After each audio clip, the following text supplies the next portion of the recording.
Roll call, Yep. Kelly Davis, Present. Vicki Hudson. Present. All right, check number 1. All right. Janice, thank you.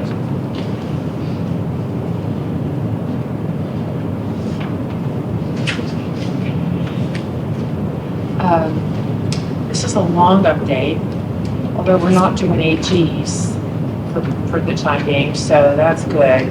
We have 3 sections in this particular update. One is the regular update, 41 number 2. One is the tobacco update, and one is a technology update. So, get to you here for a second.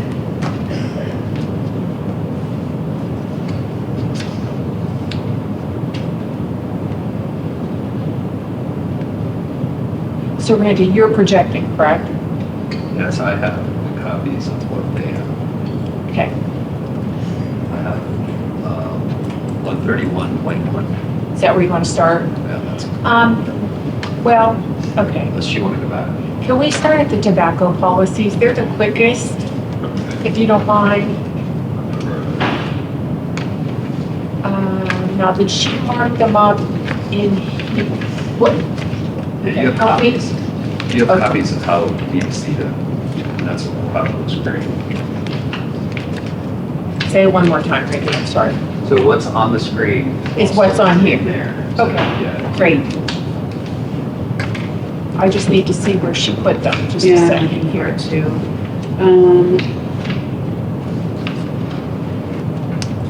Okay, look, it's the 3rd packet. It starts with 1615. Yeah.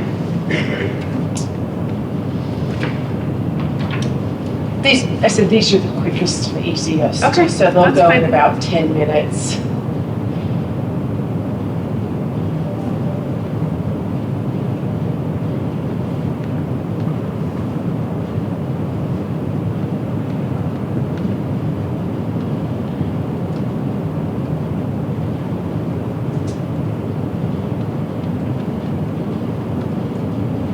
Of course, I'd want to pick with what you have last, of course. That's fine. We'll find it.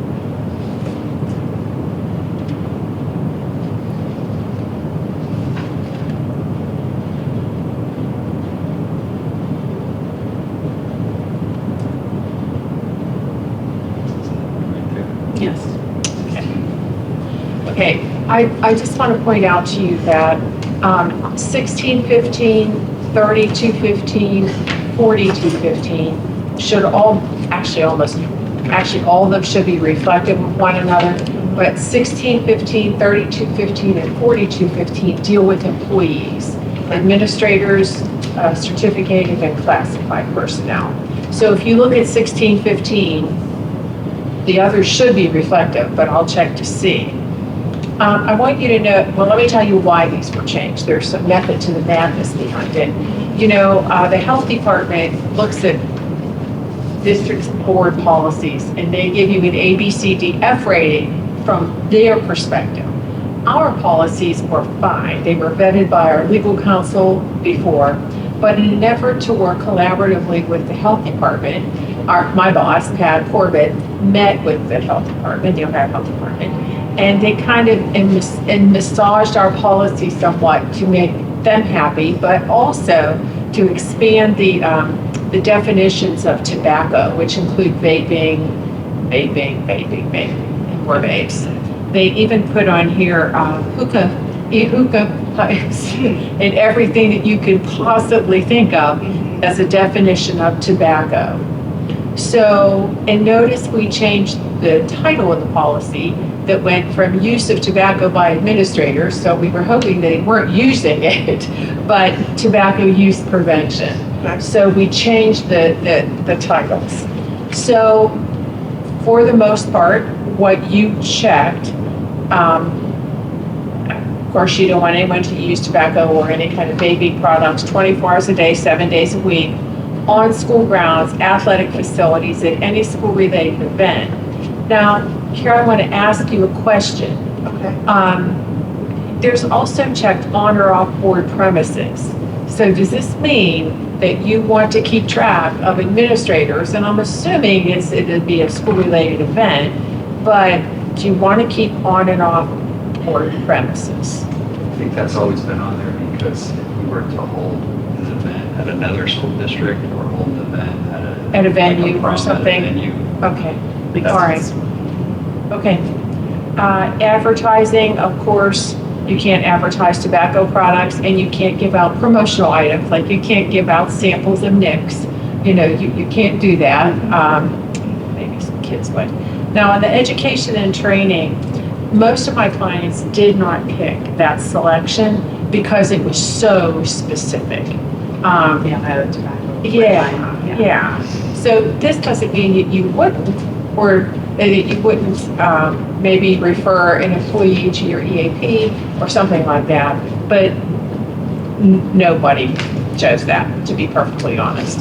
And then they just put the enforcement title in there for, you can enforce it if, somebody keeps vaping or smoking or chewing or whatever they do, and then you can go ahead and discipline them.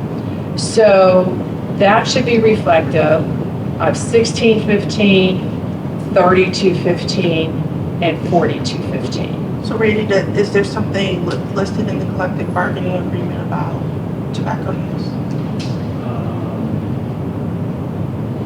No, it's just in the policy. Okay. Yeah.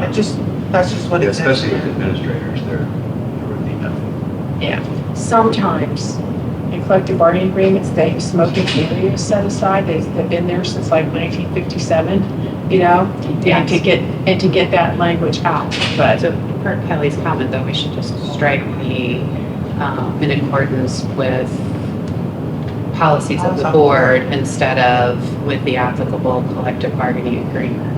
no, that's disciplinary action subject to what's outlined in the collective bargaining agreement. So I believe what that means is first offense, second offense, third offense, you Gotcha. might have progressive Okay. discipline. And Randy, is that true?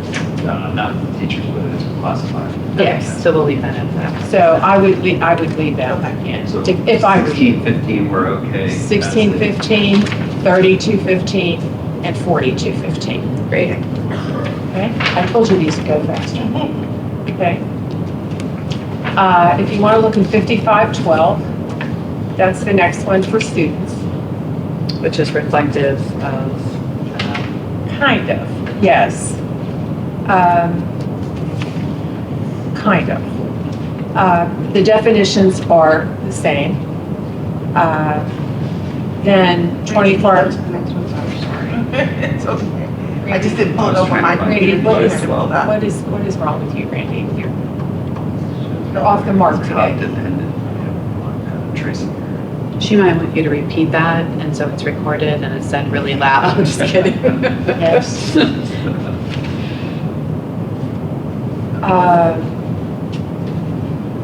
So yes, there are a few specific student differences. Yes, I wanted to ask you, do you want to check? There's a box that isn't checked. It's an option. It says this prohibition, remember this is students, extends to any board-owned and/or operated vehicles used to transport students on operated vehicles. So, and that's on the bus.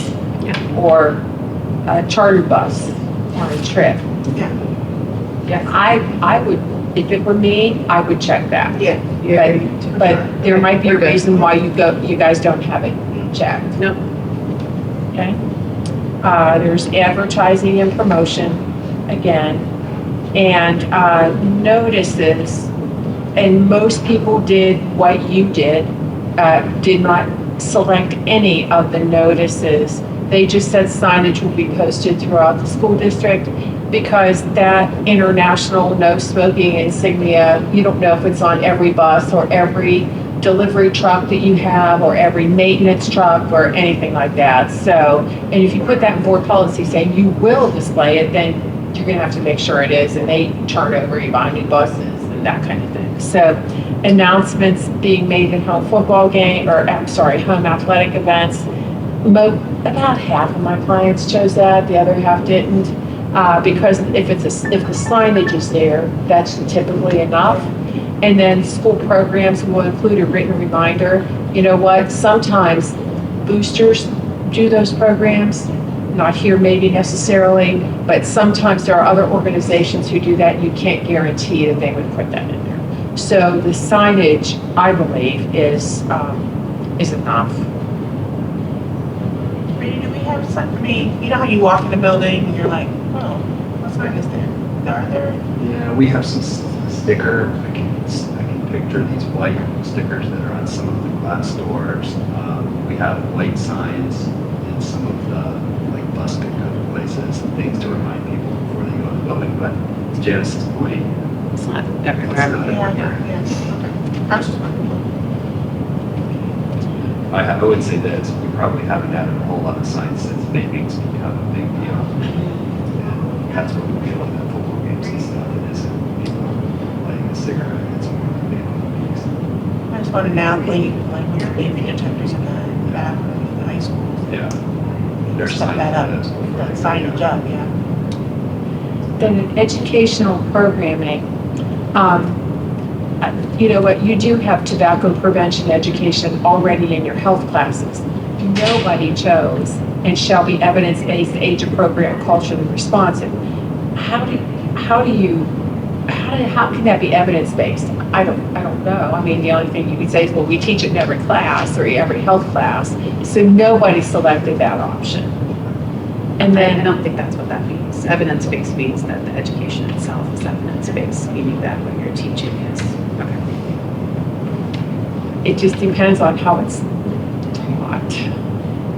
No, I think you can have underlying curriculum that's laid out, and we do, like, reading is a great example. Oh, yes, Our you reading do. is evidence-based. Yes, it Age-appropriate, is. you mean? But tobacco prevention education? Yeah, so what they're talking about is essentially, I mean, and what I believe what this is meant to include is that the facts that you're going to provide them, the information that you're going to provide them is evidence-based. Oh, I see what you're saying. I see what you're saying.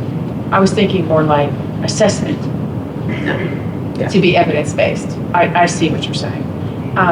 But nobody chose that option of my clients. I don't know if you want it or not, that's up to you. And, So you're saying just simply because it's already in our health curriculum, not Yes. to add it to the policy? not to add that, to be evidence-based, age-appropriate, culturally responsive, that option. But it would be up to you. I mean, I would assume it is already, and so I think it's a matter of whether or not we want to articulate that within the policy itself.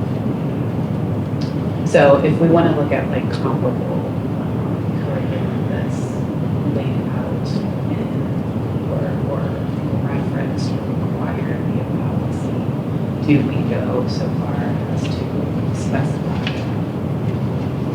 that? Does that make sense? I'm just reading and listening.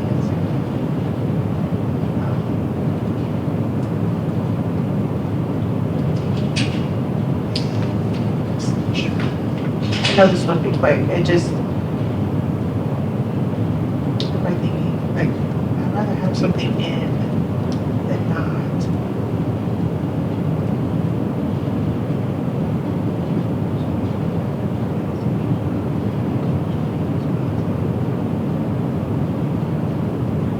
Would you not want that? It doesn't, I think we probably just want to be consistent. So it's not, it's a matter, I'm just going to see if I can find some other reference to, where there's specific education component that's required within the policy.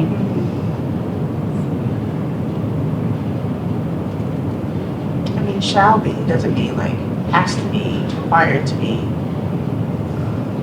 Well, and like I said, I would assume all of ours is. So you're saying all of ours is already and doesn't need to have that extra line?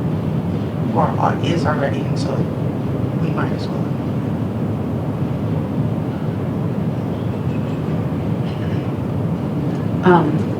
No, I don't have a problem putting it in at all. I I am just trying to pull up, now. I can't pull up the link to our policy. I think that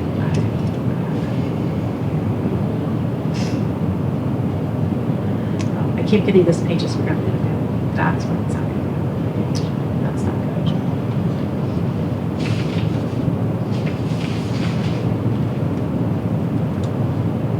So what about this last screen option? Is that already in there? No. It's not. It says education will include instruction on the harmful effects and legal restrictions against alcohol, tobacco, and electronic smoking devices as part of the health curriculum. Most of my clients stopped right there because it includes something so specific as My Life, My Quit youth cessation program. And to put one program in board policy, it could be something, do you know what I'm saying, is that most of my clients stopped at curriculum, and then, Randy, I don't know, the next option says implementation may be aligned with PBIS supports as part of Tier 1. So then my thought process is that if that is something that we're doing, could that be like an administrative guideline under health curriculum as opposed to being in board policy? Yes, Because that gets real specific, exactly. and we don't need to be that specific. Not this specific. Okay, so I think we can leave it out. That's just my opinion, and have it specified in some kind of administrative guideline. I'm good with that. Thank you for giving me pause. It's okay, ask. It's your board policy. Yeah, it's yours. I always have to remember the 30,000 feet, you know, not needing to be so specific. Okay, thank you. Then 7434 is tobacco use prevention again. And this is with regard to visitors. Okay. Okay, same thing, definitions, 24/7, school grounds, athletic facilities, any school-related event on or off board premises. Same thing, advertising and promotion. And then, Randy, you don't want to check notice of posting, signage, and other notices? I think that was what we left that open for today, because that's a new option. It's interesting. I mean, this goes back to I remember when I first started with the board, they had just revamped all of this. And when things are required by the ORC, there's a little bit of a question mark there, like, unless the ORC requires that we have it in our policy, is there really a need for it to be stated in our policy? And in other words, we're following the law. Right. So I don't have a preference either way, because we have to do that pursuant to the ORC. And it's also like sometimes we choose, you and I feel like we've had this conversation, Kelly, we choose to include things because we feel like, well, if I'm a parent, I want to look this up and I want to be able to find it here. This doesn't fall in my category. Yeah, I think we left it blank, allowing the two of you to decide. If it wasn't that we went through and made selections. Because anything that you see that's in yellow, highlighted with green, means it was in the old policy. Okay. So if it's green on green, that's new. And we left that open for you to determine whether you wanted us to check the box or not. Now, you started this entire section by saying that the Ohio Health Department looks at and rates our policies. So one might think that including this would be favorable in their eyes. So it says, it says as provided by the Ohio Department of Health. So if there's no harm in including it, and given that it acknowledges that Where we're supposed to. exactly. So I'm fine with it for that reason. And then the last one is, this is public attendance at school events. And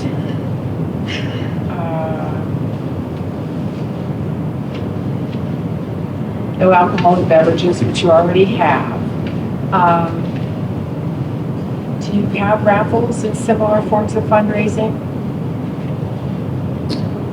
On school events? 50/50 raffles at the football games? I don't know. So my district may be permitted by the superintendent in accordance with your fundraising policy. So most of my clients check that because of those situations and fundraising, raffles and that kind of thing. But again, this is up to you. If you didn't, that's always been in there. Raffles and similar forms of fundraising.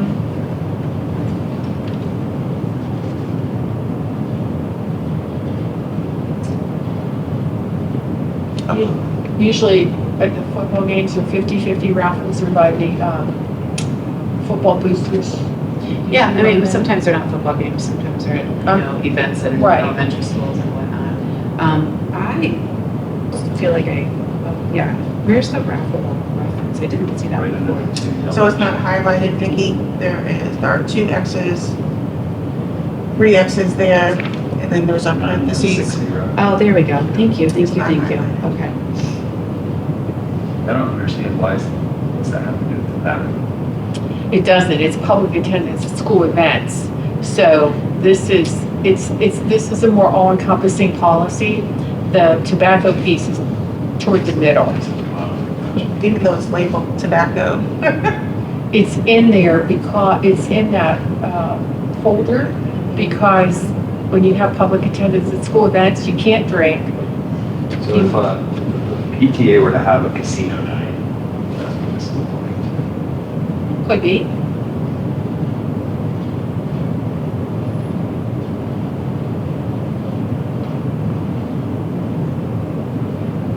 So by checking that off, we give Trent the option to approve it on an Yes. event-specific basis, which I don't know if I'm comfortable Which one? with. Which I'm comfortable with.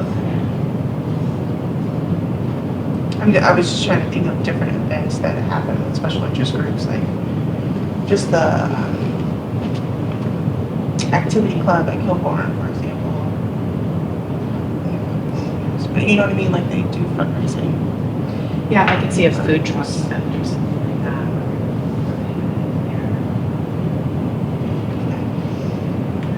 I'm good with that. We'll check that box and give Trent the option. And then as you scroll down, as you look down, there's the green definitions of all sorts of alcohol. Or, no, I'm sorry, tobacco, excuse me, I have alcohol in the brain. It's all good.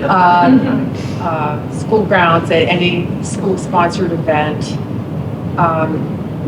You have designated times or places, you don't. And then this is about recordings. So Tracy or somebody said you don't have the following language. You don't have to. It's up to you. If you don't have it, you don't want it, it's okay. I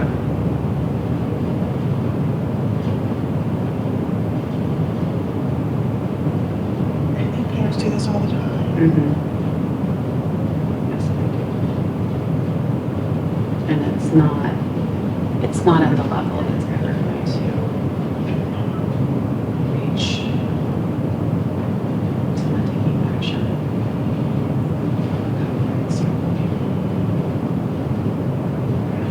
That's the That is not their target demographic. Those are not the violations anymore, potential violations.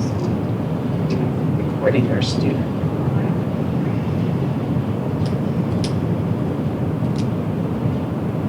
So I just think about plays, like when they ask No, exactly. not to record. I don't see it. Yep. Okay. So we're finished with tobacco. There is, Randy, I don't think you're don't want this administrative guideline. There is a guideline that is in that same, no, because and you don't want it. Let me tell you why.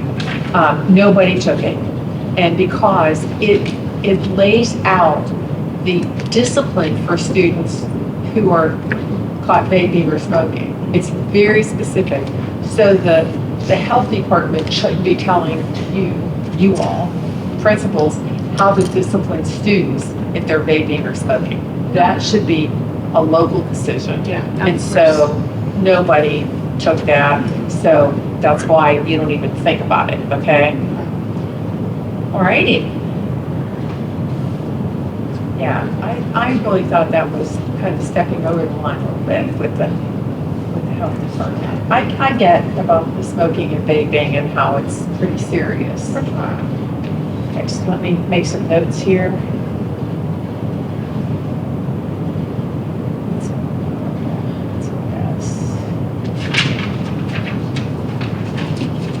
Yes. Where do you want to go next, Randy? Your call. Let's go to 41, number 2, the regular update. It starts with 0131 technical corrections. Easy, just have to go to the beginning instead of All the way finding to the something in the middle.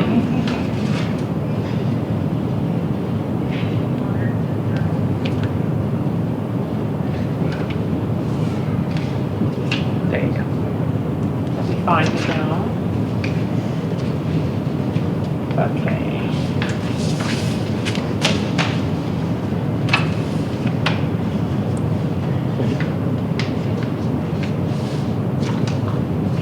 I see that she put the AGs in there for college credit plus and diplomas with honors.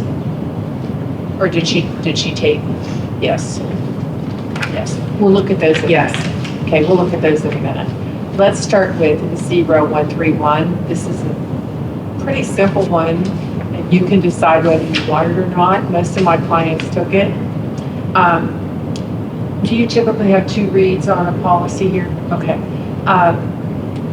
Most do. We just added updating the names of individuals who serve as compliance officers. If you have a name, or I would even say a position, sometimes in a school district, maybe you're the compliance officer, but next year it's the director of personnel. You can go in and make a technical correction on that policy by changing the title or somebody's name without having 2 reads. That makes sense. It doesn't change the essence of the policy at all. It just changes the title. So everybody took that. It makes a lot of sense. You put it on your consent agenda. You say, here's a technical correction in policy, whatever policy it is, and it's done. Okay.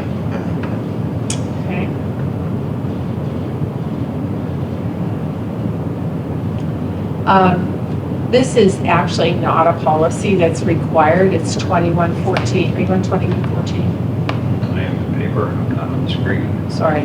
You're right. Okay. 2114, if you recall before, school districts were rated A, B, C, D, F by the ODE. Now it's a star rating system. It changed from the A, B, C, D, F to star rating. You currently don't have this policy. Some of my clients didn't take it because they didn't have it before. They didn't think it was, it is what it is. You get rated one way or another. Right. So this is up to you as to whether or not you want this policy saying that you're going to have a star rating. What I don't like is that it says you have to have a 5-star rating. Like yes, we strive for that, for sure. I never want that pressure to be like, oh no, below that, then violating policy or, I just was uncomfortable with that when I read it initially. 100%. So that's enough. He is what? Okay.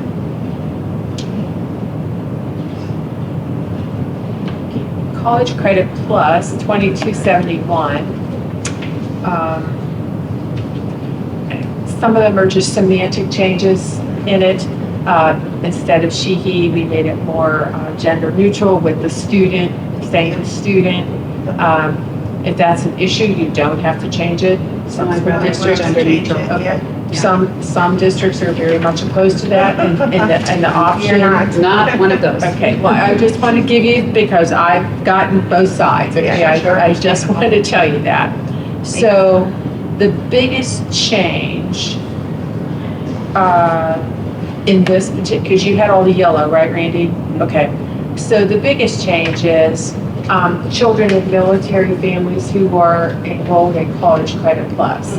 If their parents are transferred, they get two choices. If they can finish online, they can. If it's online, they get a chance to finish it. If they have to withdraw because of it, they can't be penalized to pay for the college course. Yeah. Because it's out of their hands, Right, actually. If their exactly. parents are being Yeah. transferred to Germany, then, you know, You gotta go. then you have to go. So that's it. That was the biggest change. And that one, other than some semantic changes to make it more gender neutral. If we could, you also had AG 2271. And basically, it's the same change. You look at this AG, it's important. It's an important AG to have because it spells out how you do College Credit Plus. But the biggest change again is the children of military. It's the same thing. Okay. Pretty sure. Applications, sorry, wrong answer, never mind, I was like, wow, okay. Okay. We are now on homebound instruction. Yep. Okay. You currently have this policy. Basically, what we did was we just made it more defined as to the amount of time you get for home instruction. Let's say a special education student in particular is put on home instruction due to an illness or something like that, you have to reconvene the IEP team, do a change of placement, so that, and then list on there that they'll get 1 hour per instruction per school day, which they'll put in the IEP. Or if it's different, the IEP could handle that. But this would be like a student who broke his or her leg and can't come to school for 6 weeks or something like that. So that's basically what this is. You had this policy before, and we just made it more defined. So if it does include students not on an IEP, is that what you're saying as well? It could, let's say a student has surgery Right. and they're home for 6 weeks or whatever it is. They would still be entitled to 1 hour of instruction per school day. I guess my question is, does it need to be a director of special education? That's what I was wondering. She's the one who does it all. She coordinates it regardless. For everybody. If you break your leg and have a compound fracture, it still goes through you. Okay, Okay. But she has all the. gotcha. Yeah, she is the home Process down. instructor. Yeah. Yeah, she does all the home instruct. My guess is that she does all the home instructors and that kind of thing. Okay. That was my only question. No questions.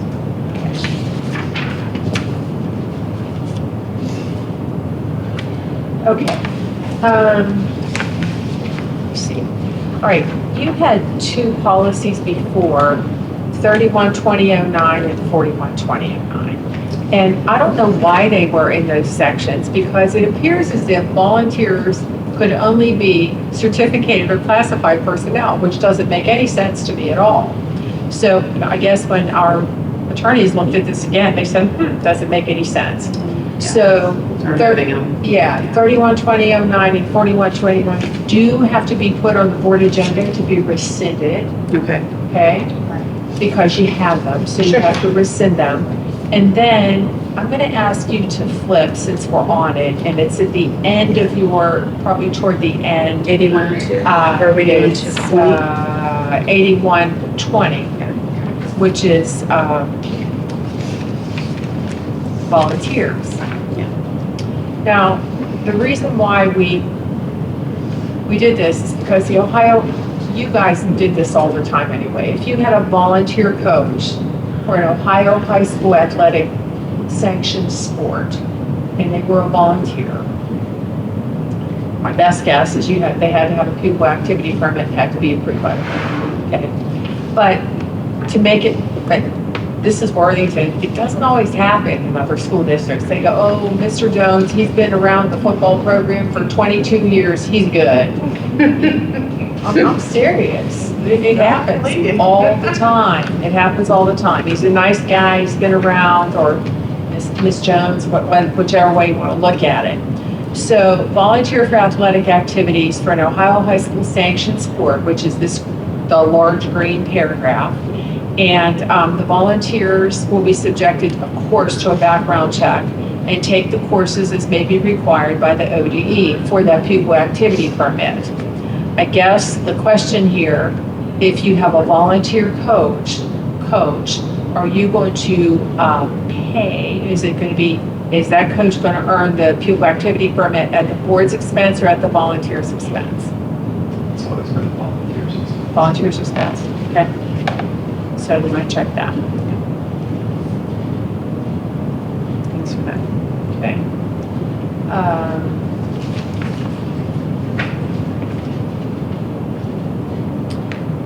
Randy, you hadn't chosen any of our fingerprinting volunteers? So we do require that, don't we? Yeah. Fingerprint? We have a whole volunteer matrix. So depending on what level of contact you're going to have with kids is what type of background check that you have to go through. Okay.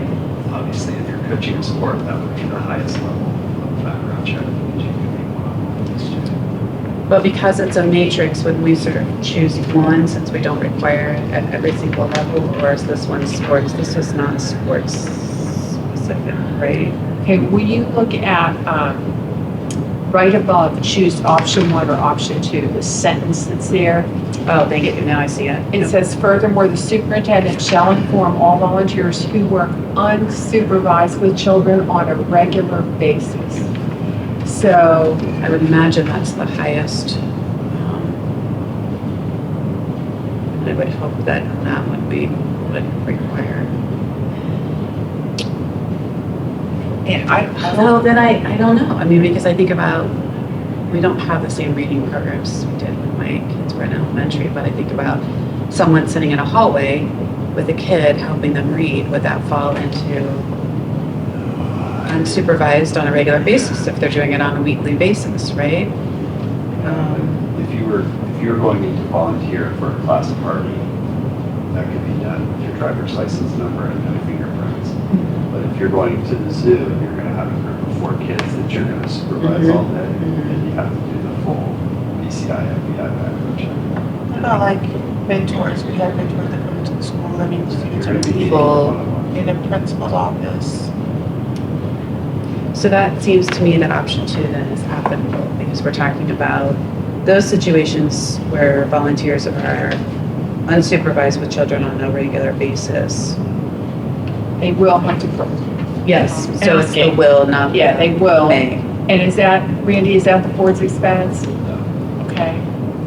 And then, now, then there are 2 more options. Let's say the BCI comes back that this volunteer is guilty of these offenses, any of these offenses on the bottom.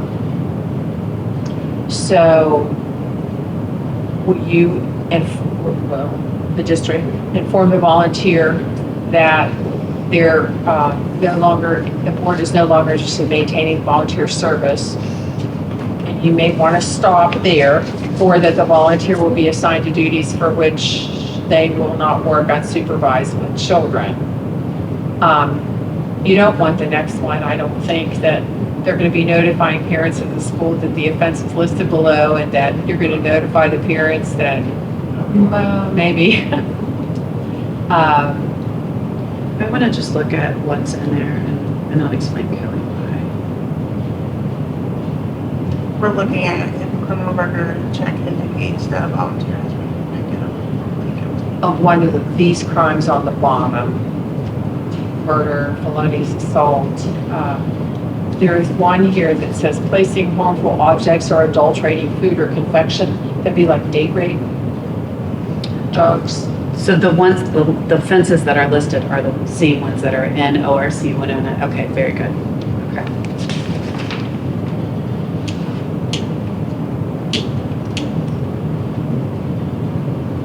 And so what, maybe I'm missing the question. We done with the second one? Are we deciding whether or not to check the first one? Is that what you're saying? No, we have to choose one or the other. That's what it looks like. Okay. So at that point, based upon what is revealed, there's the decision to whether to indicate either that we're no longer interested in maintaining their volunteer services or their volunteer services can be used in this other way. Not working with children. Right. Or you go to modified version. You simply stop. No longer interested in maintaining volunteer services, period.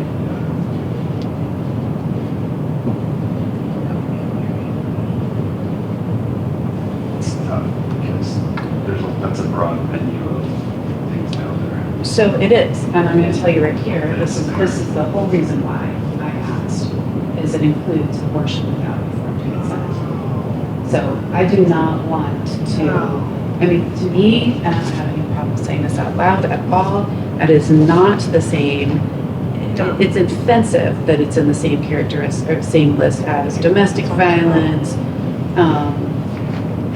aggregated menacing, robbery, burglary, just everything else.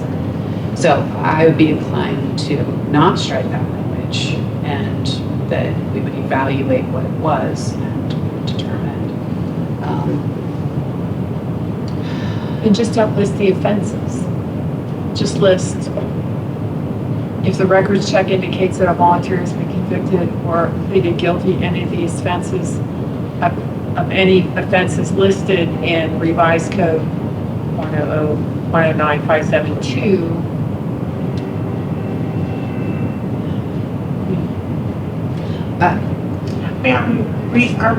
I'm sorry, excuse me if I'm not following.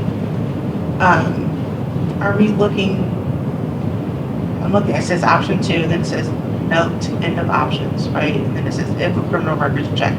That's what I'm looking at and focused on. It says we have to choose one of these options below, but it's saying not to choose the second one. So we're talking about choosing the first one, is that but correct? we can modify the first one, Got and it. that's what we need to do. Trying to identify. Yes. So the volunteer will be informed that the board is no longer interested in maintaining your volunteer service, or So what I would say is that we change will to may because of the one listing that is in the ORC relating to abortion. Well, I would say- I don't disagree with you, but I think the challenge there is, Does the ORC prescribe it? well, it's a disqualifier for an educational license. So if you wanted to volunteer coach, you couldn't even get the paperwork to be allowed to coach. Now, that's different than volunteering to tutor in the hallway. I don't know. It's a bigger issue than what our policy is. Yeah, oh, absolutely, absolutely. So, but, That's what I think, we looked this up after the last. yeah, Jeff looked it up related to the form that was passed out to a volunteer. I referenced it at the last meeting that a volunteer had brought that to my attention, that there was a form that outlined, last week that I was at, yes, not able to attend last week. So I guess my question is, I guess I need to look at ORC 109-572 because I believe while it is required or while it is a hard stop from a licensure standpoint, that doesn't necessarily apply to volunteers. And so therefore the verbiage of may should be acceptable there. And it just gives us the ability to evaluate the offense that is listed. And I would say that's the only one that I would say would fall out of us putting ourselves into a will situation. But we've had cases before where a parent who has one of those things on the list, not the one you're referring to, hasn't been allowed to volunteer. So the May puts the responsibility on the administrator to say, I now have to make a decision whether yours is on that list and okay, or on that list and not okay. So that just went Right, out. to change the ORC. Well, I agree with you, but that probably requires, yep, and that requires a lot. It doesn't say, it says the board.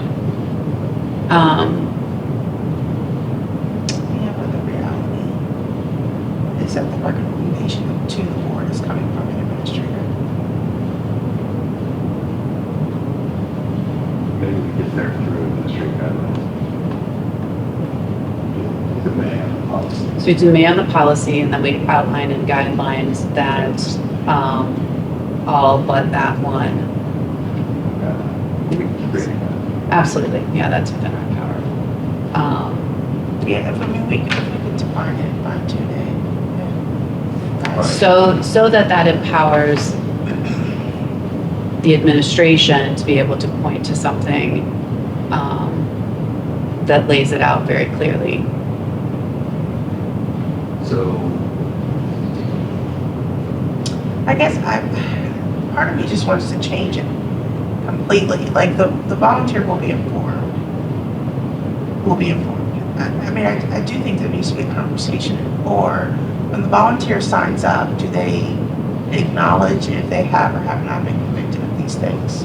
Do they say, Yes, I mean, there's a form that requires so there's a form that says that they have already said, I have not been convicted of these things. And I acknowledge that this is truthful. But it's not truthful. So we're doing a background check and we're finding that it's not truthful. The conversation needs to be had that, you know,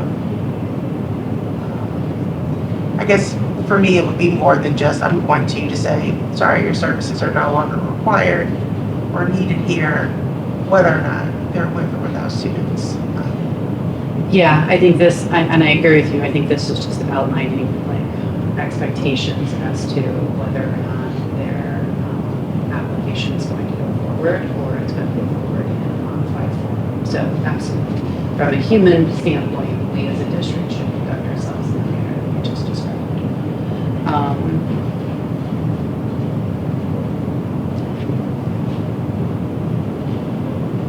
I'm So- sorry, I'm just a first processor. word May, is that what you're leaning towards? I May in both spots, right? Yes, I am personally leaning towards May and informing our peers that we made this change specifically because of the fact that this list in the ORC includes abortion without informed consent, and that we don't believe that, and at least I'm comfortable articulating, we don't believe that that should prohibit someone from volunteering with children, offended that's even included, and that it's comparable to the others or crimes that are listed there, and that we would work with the administration to request crafting an administrative guideline that would articulate that all of those other crimes as set forth in the ORC would definitely prohibit the volunteer from working unsupervised with children. Can I just tell one thing out that you might want to look at? Sure, please. I don't want to get in the middle, I mean, you guys have to make the decision. But what abortion without consent actually means is no person shall inform or induce an abortion without the informed consent of the pregnant woman. I don't know why that's in there, but, okay, so That's very different. Thank you for sharing. Okay. That is very different. no person shall, this is, I'm reading the ORC. Okay. No person shall knowingly perform or induce an abortion upon a woman who is pregnant, unmarried, under 18, and unemancipated. At least one of the following applies, and there are some specifics. Okay, that is extremely different. So there's another part of the ORC that with respect to volunteers that specifically calls out if you were convicted of illegal Forcing somebody. Yeah, that's what this says, but the other part, I don't believe was the same. I'll have to go back and look at that. Thank you very much. It's this That- 291912 is what I'm Okay. looking at. And that is exactly the one that it references here. Okay. No, it references 109,572. Let me pull that up here. Is that what you're looking at, 109,572? My only concern, what I have pause about is the May. And only because then it leaves you open for, well, this felonious assault happened 35 years ago. It was a misunderstanding. I was 19. You know what I mean? It leaves, and I don't know if you want to have a hard line to that or not. No, I mean, honestly, Kelly, the fact that there are people who are incorrectly predicted, absolutely, came to my mind as well. This makes this tricky. So we have to pick one of these. I am looking at 109,572 because it's what's referenced and that of the offenses listed below and or described in RC 109,572A1.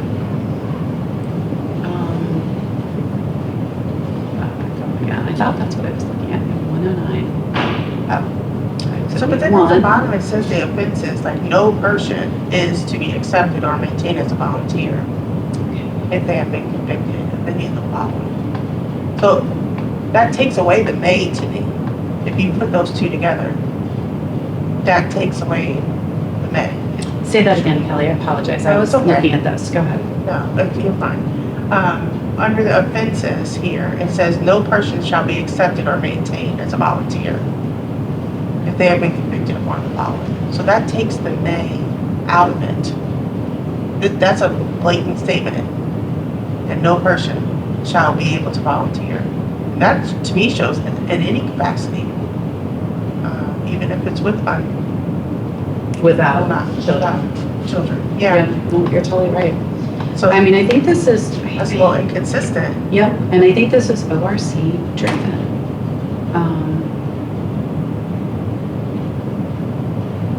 Is ever one of those times where you pull it out and you look at it and you come back for more information? I don't know. Well, I think we've already determined that this is one that should go to full board discussion. Yeah. So we could just mark it the way we want to mark it, knowing that the board's going to discuss it, where some of the tobacco ones, I think I don't think we need to discuss this at the board table, but. Okay, I think that'll give us time to look at the ORC. well, and I want to call out, it says the new version of section 109,572 exists that will be effective as of April 6th, 2023. So when we look at it and when we share it with our peers, we need to make sure we're looking at that version. Updated one. So my inclination would be we actually just leave it, not to mark it, and then we'll just take it to board and have a discussion. Is that okay? Yeah. Okay. But we're marking option 2 above. Correct. Yeah, so it's after that. Thank you, Randy. Discussion.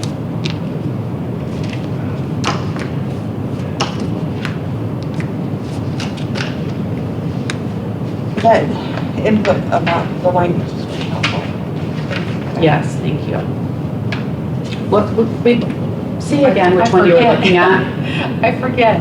It was, I typed in ORC, abortion without consent. Okay, It's 21 something. okay, So I'll look it up.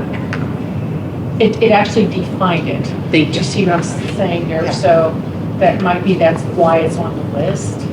Yes, thank you. All right, so we're going to 5310. Is that next? It's like, I don't know. It is. It's entitled Health Services. Unless I messed up. I think because it's just because we moved ahead, Randy. So yeah, the next one was 5310 Health Services. I'm on the wrong one. Just a minute. Okay. I marked it. I was on the blank one. Okay. So you have this policy. And the biggest change in this is the transition to concussion protocols. Basically, it used to say a physician could be the only person who could transition the student back. It could be a physician and a licensed healthcare provider. It could be like a nurse practitioner or something like that, a physician's assistant. It could actually be a trainer. Typically, Randy, do you contract out your training services like from Ohio Health or something like that? I did too. We did at Southwestern. I signed the contracts. My best guess is that they have some protocols. They do. The trainer would actually not say you can come back. They would be transitioning the kid back, but I'll bet because they work for Ohio Health, they'd say send that student back to a. Well, I actually like to have the flexibility because I know our trainers have a protocol and not every student has access to easily go to a physician. So in those situations is to not be violating our policy and to allow the trainer to assist the student through that transition is absolutely appropriate. And you have team physicians, do you have a team physician, Becky? So that's the biggest change in that. Okay. Thank you. Isn't policy great? It is actually. It's so important and That's why we're here. yeah. Now, the next one you'll notice there's some blue highlighting. We met with Neil in preparation for this. Thank you. You said you were going to do that. Thank you. That was my next question.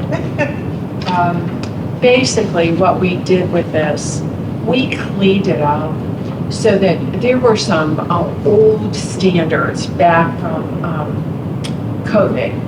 And we just took all that out because it's not an effect anymore. You know, during COVID, you could change the graduation requirements to the floor of 20. I don't know how many credits you have to graduate here, but you know, a lot of times districts, if let's say they had 22 credits a requirement, they went to 20 during COVID to try to get everybody graduated. So we just took all that old language out, and I was very specific about telling all of my clients to make sure that what they're doing is in their board policy. Because the last thing you want is 2 days before graduation just for somebody to come up and have an older policy that isn't in effect. So that's why I think it was a good idea, Randy, to have Neil look at these, and whatever is in there, okay? I can't even suggest to you because everybody's graduation requirements are different. The seals are different. Whether you take phys ed waiver, you know, those kinds of things, it's different in every single district. Whether you take FRONSI, whether for the phys ed waiver or band or whatever it is. So if I were you, I would at least just take a good look at what Neil suggested, and then of course the new in the green, Randy, if you could scroll down a little bit, those are the most recent, a little bit more competency requirements.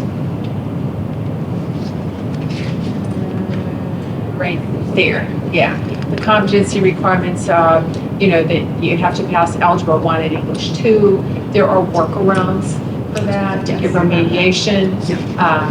That's just the requirements right there. So we took the old requirements out and put the new ones in. Okay? Randy, thanks for having me on Yeah, try to. beforehand. Yeah. Definitely streamlines it. Can you go up to where the blue parts? Sure.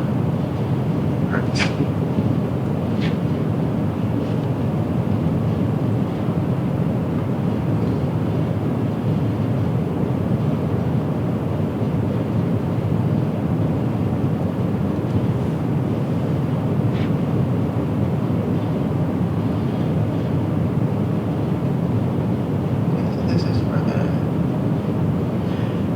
the waiver. The phys ed waiver. If you have any other in blue above that. Randy? The L, I'm sorry, I thought you were asking me to read that section. You just filled in these numbers over here. Okay. Right. All right. Those are the credit requirements. Stated there. So he thought it looked good, the suggestions from Neil were good, Yep. and he clicked the option. They're correct. Right. Vicki, did you have any questions about that? No. What was taken out, what was put in?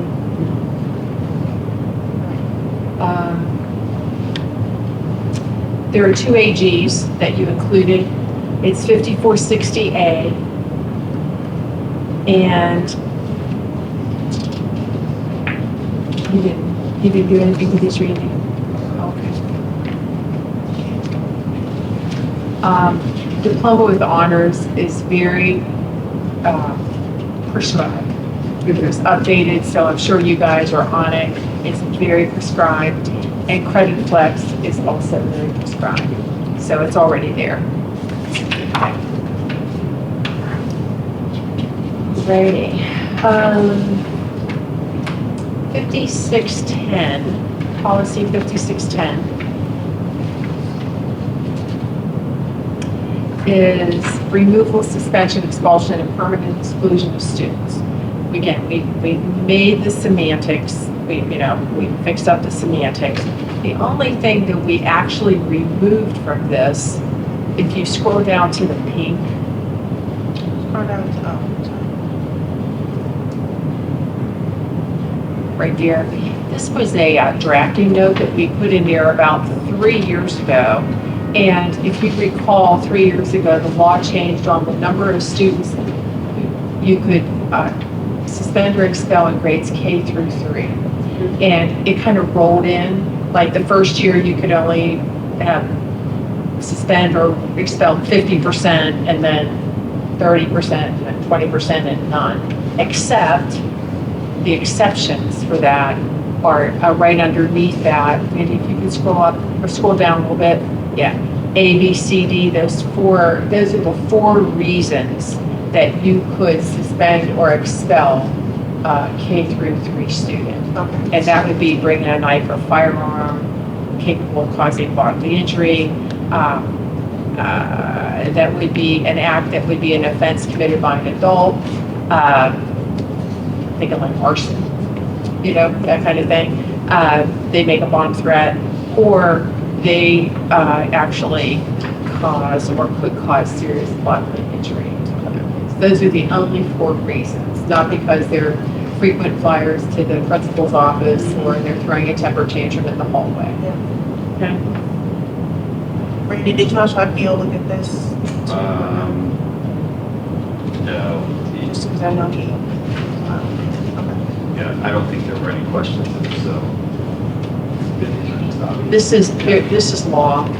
Gotcha. There.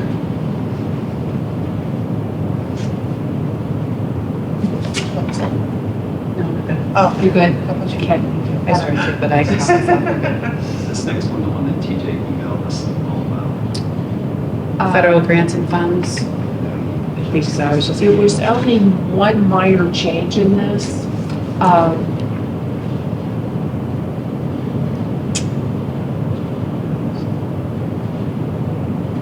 He didn't put that in there at all, Randy?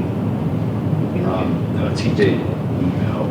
Yes, it was this one. Yes. It's just basically clarification of everything. Yes, yeah. Under Davis-Bacon, if it's a federal funds or federal grant, before we said all, you had to pay the prevailing wage for all federally funded programs for grants. But we changed it to when the grant says that.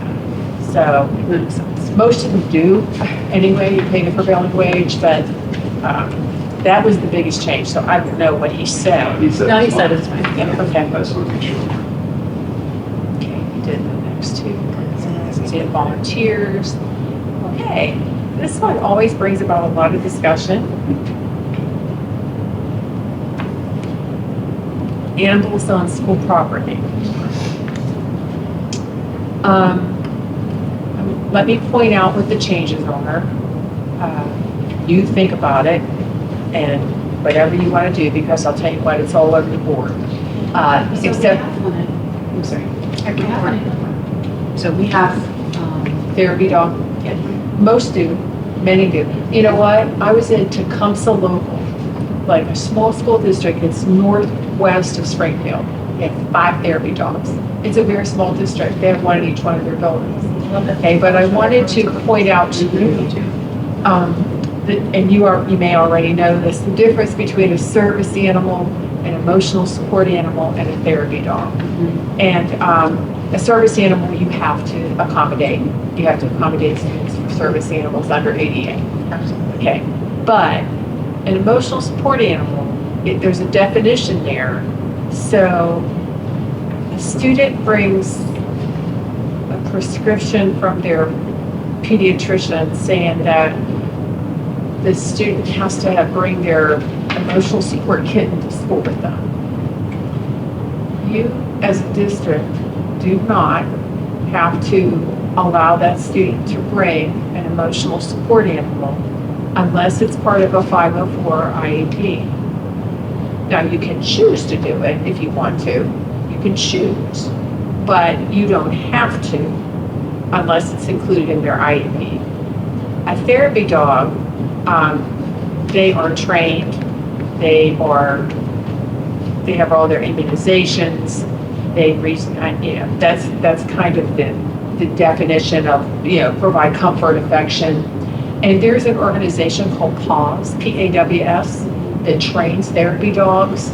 So they bring them into schools. But I mean, on the flip side, I'm comfortable including emotional support animal. I know a parent who has an emotional support animal and recently brought them to an event. So like, if you have someone, I don't know that that's the situation in this one, but let's say you have a parent who suffers from anxiety, and in order to go into a large crowd and see their child get an award, they would need that additional support. I don't have a problem with that. Does this include visitors? It does. Okay, now, those are the definitions. So you could choose those two, those are the definitions. And then if you scroll down, because we struck out other non-service animals in schools and elsewhere on school property, we struck that out and then defined non-service animals in schools and elsewhere on school property, and we added the language to it for emotional support animals and therapy dogs.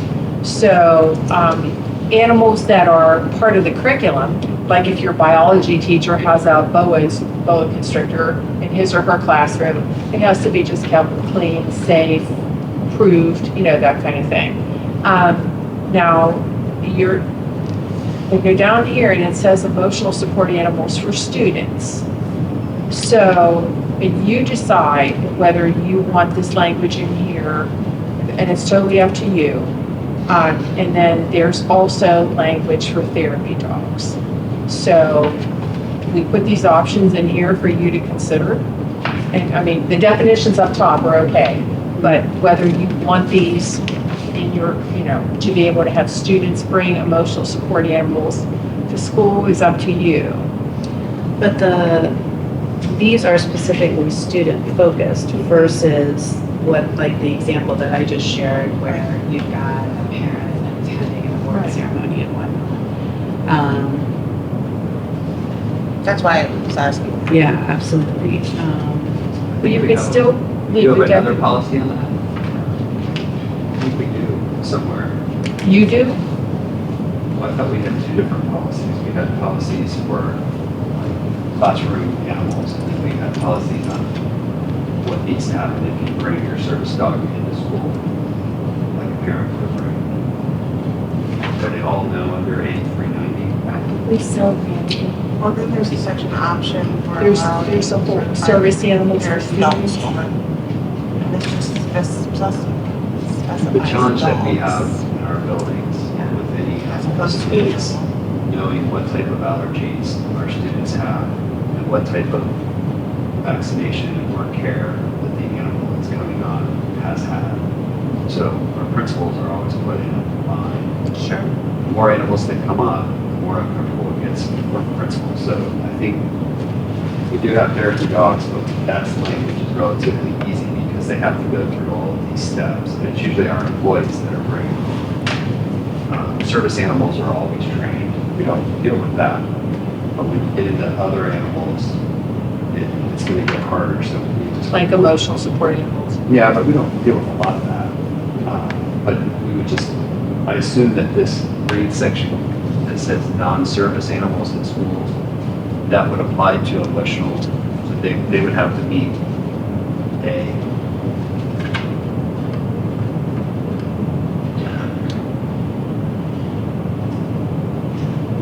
No, they would have to meet B. Well, if we're talking about parents, it has to be. Oh. I think Randy was just holistically, you said sometimes that Yeah, may nice. come up. picture someone who brings a rabbit into a basketball game, and now it's being passed around to students. Like, what obligation does the district have to make sure that that rabbit is vaccinated? You can't, like, I don't know.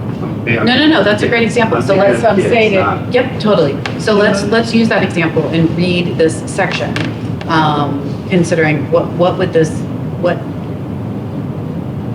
how would this policy hinder or help our administrators in navigating that situation?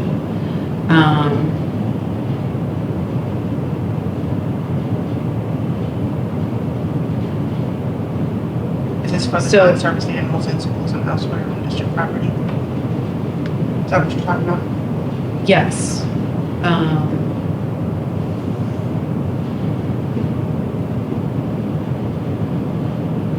I mean, it essentially puts it in the hands of that it's a may permit if they don't have to. It's that second paragraph, right? Taking into consideration that some animals can cause, or exacerbate allergic reactions, blah, blah, blah. The principal may permit non-service animals to be present in classrooms to support curriculum-related projects and activities only under the following conditions. But the way that's written, I would say that's classroom specific. So we might want to modify that so that it empowers and it provides the principal with the ability to say that this is not permitted. I guess actually this is just saying that permission is just limited to classrooms. Yeah, it's curriculum based. And again, like what Randy was saying, the more animals that are on, more challenging it becomes for the principals.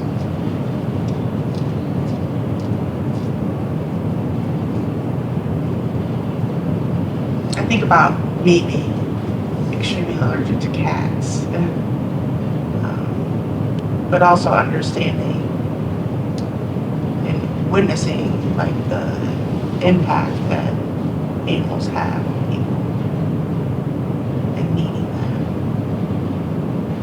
that. So, I mean, I guess it goes back to the rare situations are covered under the very last paragraph, which is really just one sentence in that section.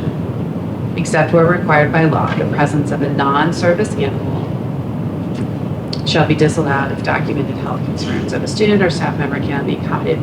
We could change that to all the people we're talking about so that you could have a parent who has the ability to have an emotional support animal at an award ceremony, as long as they have that documented health concern.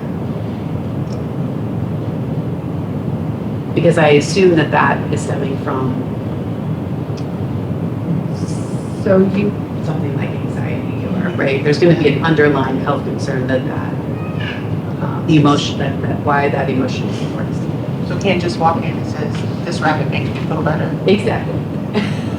Yeah, that's And I'm not dismissing it, I'm just trying to be. No, I get it, no. But this is a new concept, so when you look at 8390, what we have is only service animals that's addressed. Right. So opening it up for emotional support animals to both students, staff, and parents. Visitors. Like, probably need to dig into this a little more, So this isn't time sensitive. Why don't you take this and gain feedback from our principals of like, what's reasonable to navigate? Please include the example that I know just recently happened, where there was what I believe was or something more along those lines of therapy animal at an award ceremony, like, so that we can craft something that meets the needs but doesn't open up floodgates. All right, so we're looking for administrative flexibility to allow, to create a pathway. Yes. For everyone to get in their 1 year time, Sure. potentially. Look at it, allergic it says reactions emotional and- support, emotional support animals for students. Yeah. You see what that says? Yeah. You just might want to say emotional support animals. Leave And the leave student the off. Oh, wait, yeah, yes. And then it defines an emotional support animal. It says unless required by a student's IEP or 504, Superintendent. yes. And then we could just take out student. You for can that take out sentence. Thank you. student, and then it says the superintendent may grant the use of an emotional support animal on a case-by-case basis if necessary, and it's not disruptive to the student, to the environment. Period. And then consistent with state and federal law, authorization may be granted if the animal, okay, do you see there's? Yep, yep. Yeah. That might be a way around it, I don't know, it's just a thought. No, that's great Yeah, feedback. I can get with Neil and Rob, we get some feedback on what that would be like, but Okay, so thank you. If you're willing to do that, then we'll just set this one aside and we'll bring it as a one-off. We won't put it in our first reading, bring it as a one-off and include it some other time. yeah, that would be great. Yes, on this emotional support option, it does not have the same health requirements like you would for a classroom pet or for a service dog. So of the options, this is the one that's least monitored by whether or not the rabbit has ever been to the vet or has ever Correct. had vaccinations or. Correct. This is why I said, let's say a student's pediatrician just says they need a support cat Right. or whatever.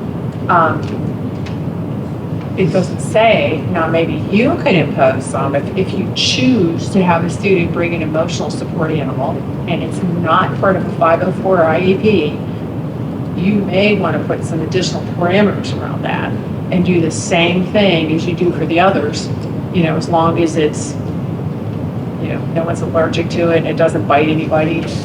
You have the right to have the animal go away. There's a lot here. There's a lot. Yep, there is, There's and a it lot. warrants a discussion. Yeah, like if the teacher wanted to bring in their guinea pigs, and that was a classroom pet, they complied with this. If there's a student in the classroom who has a fear of guinea pigs or is allergic to guinea pigs, then we ask the teacher not to bring the guinea pigs in.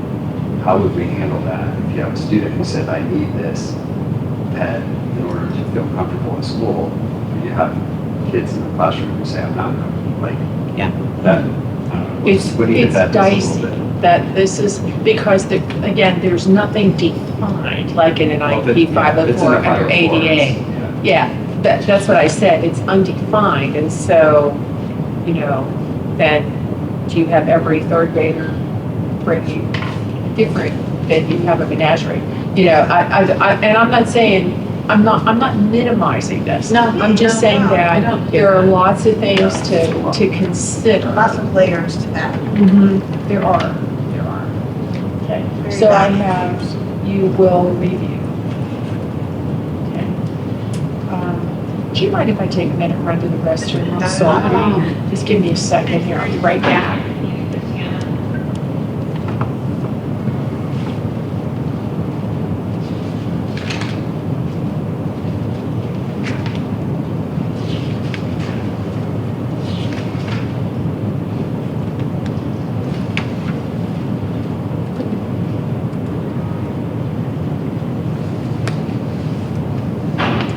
Thank you for taking that one away to see.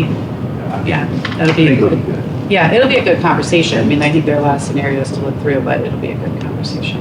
Yeah, and truthfully, if we were gonna make a change like that, it may be good to roll that out in August and not. Yeah. That makes sense. Preparation. Yeah, preparation's good. I could foresee some new challenges or roles to senior whatever. Well, I know colleges are dealing with this. I mean, you get a doctor's note that says Yeah. this college student has to have this in the dormitory. Well, you have to come up with all new guidelines because before that was prohibited. So, Can you show me a cute dog?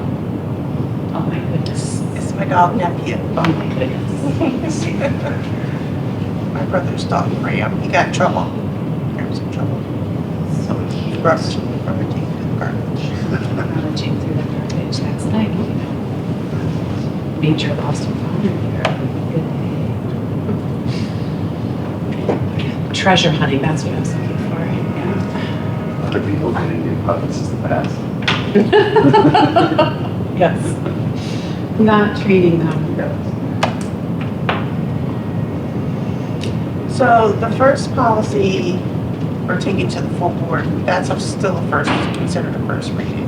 Yeah, it'll still be a first one. The way you guys decide, but the way we've typically done it is if it's just standard, we'll just put a little summary of what we're doing. But if it's something that's worth discussing in a public board meeting, then we'll mark it and have it. I think we definitely have one of those. Yeah, And then this animal one will probably become the second, but makes sense. I can get Neil and Rob, or we'll be there, and they can comment.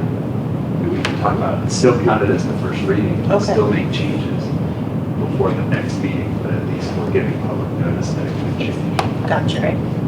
Thank you. Lady, I'm not sure whether the first one or the second one, you have 284. I see what Tracy did, but I don't know. We have an 8,400 and 8,420. Well, 8,400 first, because this one is the important one because it talks about the threat assessment. Oh, I see what it is. You took the first one. I'm sorry. I'm looking at both of them on my screen here. There are two versions. Okay, yeah, yours. All right. So, okay, so we just kind of pumped it up a little bit. You know, it includes all school employees. You have about your emergency management plan. You have to have signatures on the emergency management plan. The biggest change to this, it's all in the green, but you know, the superintendent's going to prepare at least one emergency management test a year. You're going to do that. And then as you scroll down a little bit more, I'm sorry, I'm going really fast and I know nobody's keeping up with me. Here we go. A little bit more, Randy, please. Right there. I don't believe you'll select option one. Nobody does, where it says students will not participate in the emergency management plan. Students may participate in the emergency management plan at the discretion of the principal. And then nobody chose, actually parental consent is required. I mean, because we have to have everybody involved in the emergency management, unless there's a parent who says, I don't want my child to do that. But so all of my clients chose option 2 and then struck the drafting note and struck the parental consent prior to the student preparing the emergency management test. Randy, it's within our, I apologize for that. No worries. It's within our, probably not like written guidelines, but I do believe this is what we do. While we don't see consent, nor do we have it determined or required in our policy, we do always provide notice. Yep, I feel like that's the case. I mean, that's exactly what I've experienced, and I just, okay, very good, thank you. The rest of this, it's under threat assessment. Randy, can you scroll down, please? Right there. This is all the language that's required for threat assessment and threat assessment trainings. And you've registered with Safe Ohio, which you already selected for anonymous reports. And then,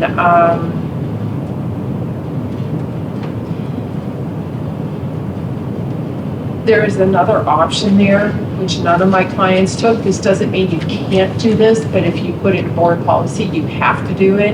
The board authorizes the superintendent to determine whether or not to designate a student-led violence prevention club for each school building. I don't know that that's something you want in board policy. I'm not saying you can't do it, but you want it part of your policy. And just so you know, there's options here that you can either enroll in the Department of Public Safety's anonymous tip line or have a private one. Since Worthington had a private one, and we feel we had saturated homes I remember this. in the district with the old magnets, we have both. So we didn't want to disable one and have someone need it. So I don't know that we need to check both boxes in our policy, but I will tell you, we have no plans of disabling the other one. So it's years. Yeah, that makes sense. So I just don't want to magnet around and someone need it. For So sure. No, that makes a lot of sense, thank you. But to that point, I think we have some inconsistencies here. At the top of page 5, we have an anonymous line, and on the bottom of page 4, we said we registered in the state. This, yeah, So we probably So- just wanted to be safer, Ohio and both. that makes sense.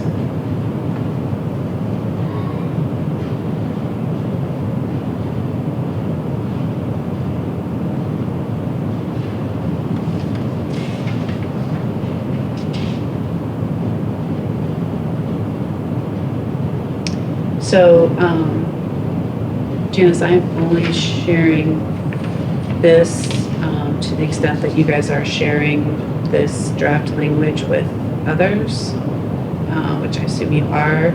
Under the option that I don't feel I need to include it, the board authorizes paragraph, your second sentence says, if a student-led violence club, I think you mean violence prevention club. No, the first sentence says the board authorizes the superintendent to determine whether a student prevention violent club for each, is that what you're asking me? I'm sorry. Yeah, but the second sentence says violence-led, student-led violence club. And I think you mean student-led violence prevention club. The second sentence is just missing Oh, the I word see what you're prevention. saying. I see what you're saying. I'm Did you see sorry. what your clients do that? Not a one. Yeah. Not a one. That's probably why I didn't even notice that, because no one got past the Just first no one sentence. has Yeah, done it, but nobody has. just in case you're still going Yes, with other thank you. clients. Thank you. Oh, I am. I still have several more. Okay. There were 3 other, if you kept going, the board authorizes the superintendent to create guidelines for the purpose of, and we updated D, establishing assessment procedures that include practices for maintaining documentation, identifying risk management, creating and promoting a safe environment, and providing training for all stakeholders. Randy, there are 2 guidelines that go with this that are actually the threat assessment language that you really should take a look at, you have to have. One is CTAC and one is N something or other. It was the training, it was the type of training. So whatever training you have, whether it's CTAC or N, whatever that is, you have to pick one of those. Yeah, the most recent one we did was the DOI Attorney General. I don't know which one that is, I'm sorry, I didn't take the training, so. I think, well, people who've been here have both. Those, you have to have those guidelines in place somewhere. Okay?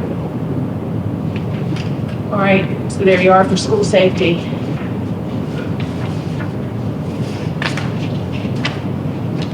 You do have 8420, which is emergency situations at school.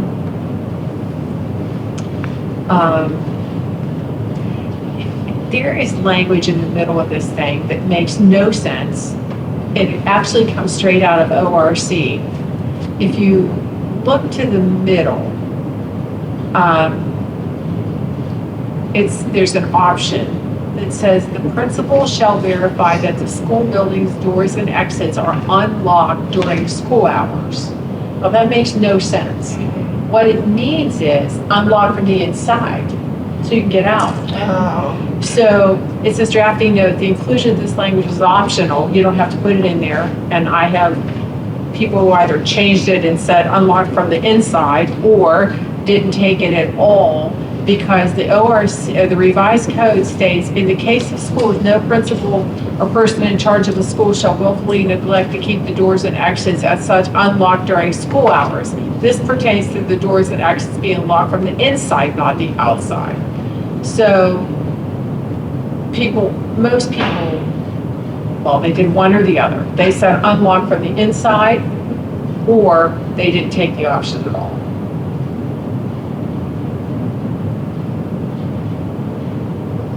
so, Brady, I look to you for safety.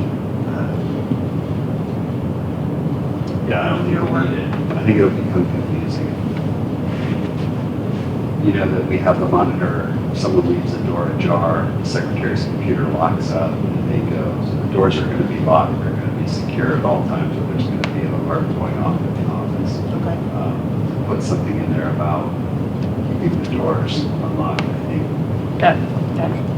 Whoever Yeah. wrote this language was, And we don't use chains or No. push bars. Right, but- right, yeah, I'm like, I'm trying to think of a situation in which, yeah, in the The only time we building, ever, can't get out. like if we redo the gym floors in the summer and they recoat the wood flooring, Mhm. the vendor will chain them. But they chain them on the outside so you can't get in. Gotcha. Okay. But that's the only time that I've ever seen. you don't chain doors anymore. Okay, I'm comfortable with just not including it then. So the rest of it is just semantics, the applicable emergency management plan, and the principal at the very end has to file a copy of required fire drills, and they do anyway. Okay. And the last one, student abuse and neglect. This talks about training students, or instructing students about abuse and neglect. So this recently changed in the law. I was actually with the superintendent from Delaware City. We were trying to get some direction from the ODE. It's not on their website yet. So I don't know what all of this quite means yet, but it says in that paragraph, in accordance with, will also provide developmentally appropriate instruction in child sexual abuse prevention in grades K through 6. There's an option that says annually, so you have to decide if that's annually. Instruction for students in grades 7 through 12 included developing appropriate sexual violence prevention, and the parents and students, parents and guardians of students who receive the instruction to date will have the option to review the curriculum and examine the curriculum instructional materials and opt their child out, just like they can any other time. Then you have to train the staff. You had to train the staff before anyway, because you see the paragraph is the same. The superintendent shall provide a program of in-service education for nurses, teachers, counselors, all that kind of thing. But the program shall include training of child sexual abuse prevention presented by law enforcement officers or prosecutors who have experience in handling these cases. Now, I would hope to do public school works. I would think that public school works will be able to massage that so that it's into the training. So is this new ORC requirement? It's ODE. Okay. ODE. But it's not on the website yet, you said. I just looked. This is new. So any reason not to just hold on to this one? put it forward and wait and see how they, And we typically have, like, the Janice switch to public school works. that's exactly We what. sit down with them in June and update all of our programming for staff. And then they change it in the system, and then in August, they give them the work that employees have training to do, so. We would just, I would do it now so that you're ready for next school year. Do you see what I'm saying? Is that if you're up, it's already April. I don't understand the checkbox though, so.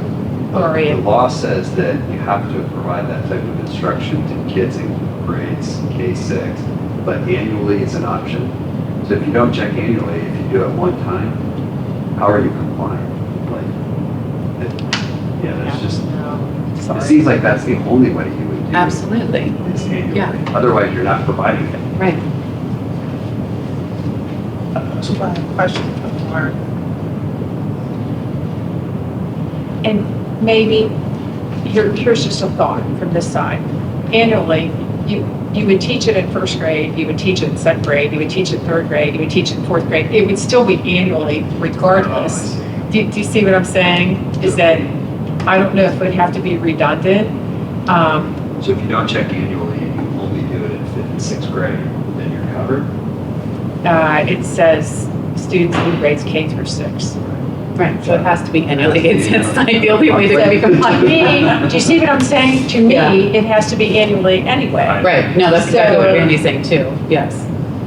So we'll check annually, and what you're saying, Randy, is, sorry, remind me the name of the organization that we work with, Public school works. that they will find a way to be compliant with this additional. When they meet with us, they always say, there's a change in Ohio and you have to now do this annually. They're really good. Yeah. Okay. They're really good. Yeah. All right, technology. Okay. Find my technology people here. You're gonna see more blue here because of that, Jeff. And I would hope that you did. I asked all of my clients to have their technology director or executive director of technology, whoever it is, to read all of this. So, because it's almost district specific. A lot of these options are almost district specific. Okay. So, It is a lot of work. you guys hanging in? You doing all right? Yeah. Okay, this is a lot. Yeah, actually, you know what, I'm gonna go grab a drink of water. So I Go can have ahead, my water please bottle, do. so just one second. Please.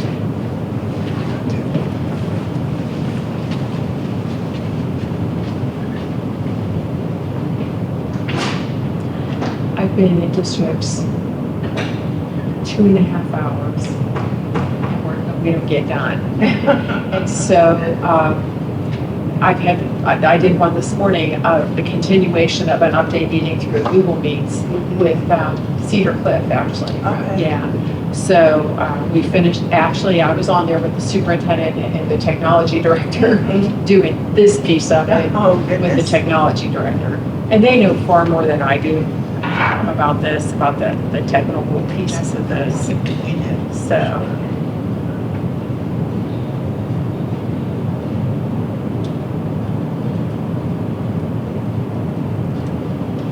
Are either of you going out of town for spring break?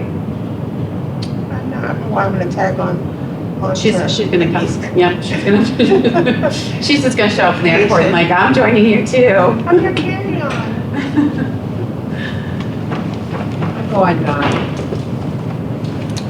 Delray Beach, the 13th through the 17th, just for 5 days. Nice. Little getaway. That's 5 days is Look, nice. getaways are good and needed. And I can tell you this, I was in Fort Lauderdale 6 weeks ago. So Good. it's very, every now and again, you know. Yeah. So it looks like Jeff eliminated Quite a bit. some things.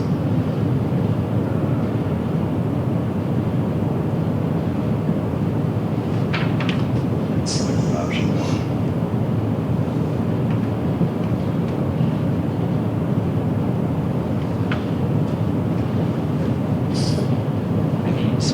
anything else you want to look at the options, or I don't know, if you already looked at it, usually districts don't have a technology governance committee. The first option, I don't think I had anybody choose that.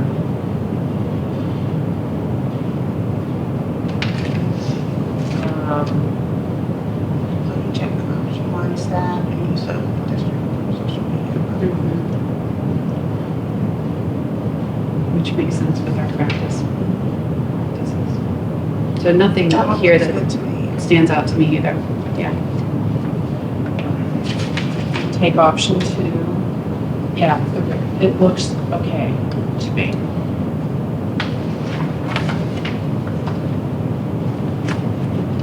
Technology privacy. Basically what this says is nobody has any privacy on the district network. Nobody does on your district network. Okay. And so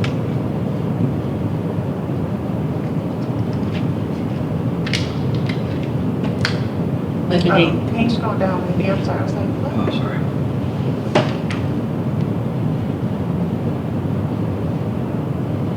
So, this is recommend striking this option. Yeah, I did that too. I'm just gonna make sure one other thing wasn't in here. Oh, I know why. Because you know why, Randy. Yeah, we are moving away from that now. So, Password, I don't know which, is it the all passwords on district systems? Is that the one he recommends striking? That they're registered with the board? yeah. Yeah. We don't do that. So when Keith was here, he assigned my password. He was our technology director. So he assigned, when you got a new job, they said, here's your password so that you have access to everything. Jeff's turning it over due to this insurability. Yes, piece, makes sense. Where everybody has to set their own and they have to update it periodically. Yes, which is So, exactly the way it should be. So you can't keep track. Yeah, you can't keep track. There's no way to keep Yeah, track. no, that definitely should be. And there's a way in anyway. If it's on the district network, they can get in through the IP address. So, Randy, on page 2 at the very end, we don't need board designee there, right? Don't we have language within, holistically within the policy? Sure. Yeah. So he just doesn't know that, so we need to take that.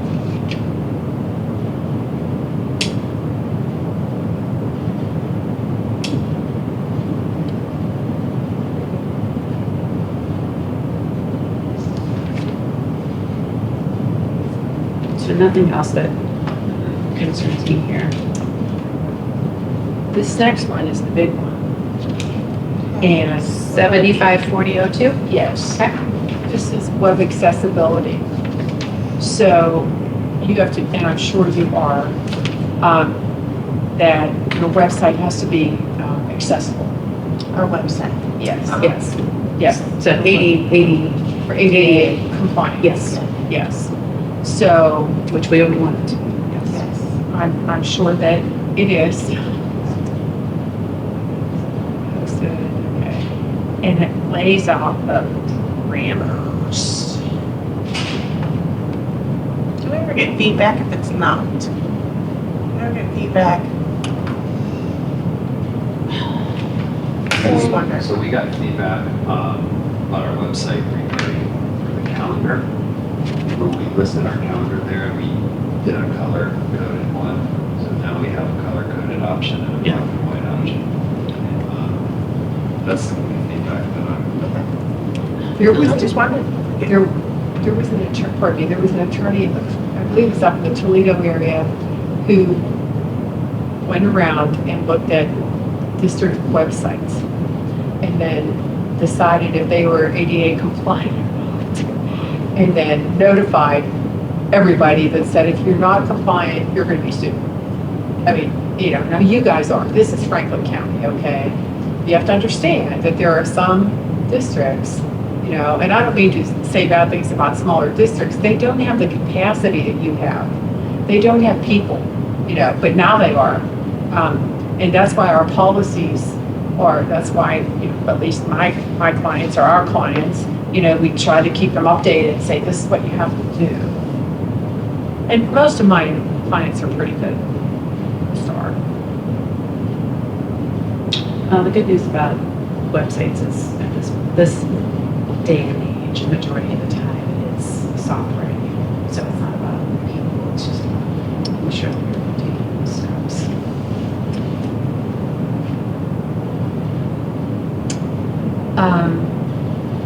There is, do you see where she has, we don't have this paragraph?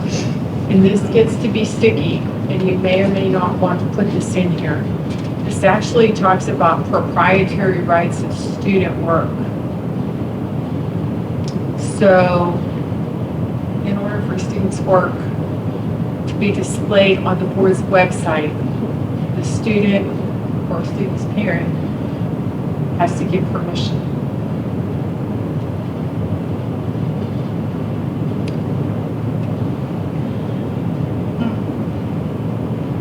Where is this, what is this stemming from? Proprietary rights. So, I mean, honestly, so, I mean, we can just say copyright. So, if I'm, let's say I'm an 18-year-old senior and I have created a particular piece of art that's expressive of a traumatic experience that I've had, that student may not, and this was class-facing, but not world-facing, that student may not want that to be public-facing in our district. They do think it's interesting that we choose a team. I think that's the language that's written. I understand that that's from a practical standpoint. And then you want to enable districts to be able to promote their students' works.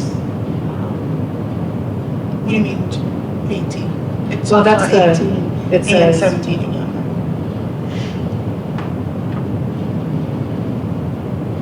18-year-old. 18. oh, directly from the student, okay, I misread it. So, yeah, I mean, this is, I don't know.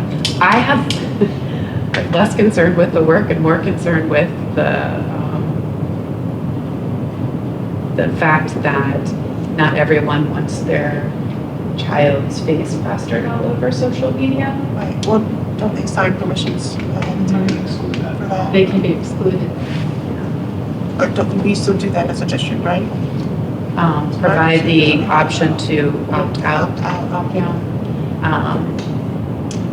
But this is a student's work. Work. No, it is, yeah. Well, it could be. I don't know that everyone could be knows an that that essay. opt-out is there. So I digress. So yes, this is the student's work. Okay, so, If that's one of those required things you have to check though. what do we update? Yeah. Do we ever put students' work on our board website? Yeah, probably from images, yeah. Let me give you an example from this morning. I was just telling Kelly that I was working with the superintendent this morning about this technology piece in Cedar Cliff. And he had four fourth grade students, I think. They all received an award from the Ohio Health Department for a poster that they created. So he wanted to put those posters on his website or possibly the health department could use that poster to advertise that, like put it on a billboard or I don't know, or their website or something like that. But that happened to be a poster contest.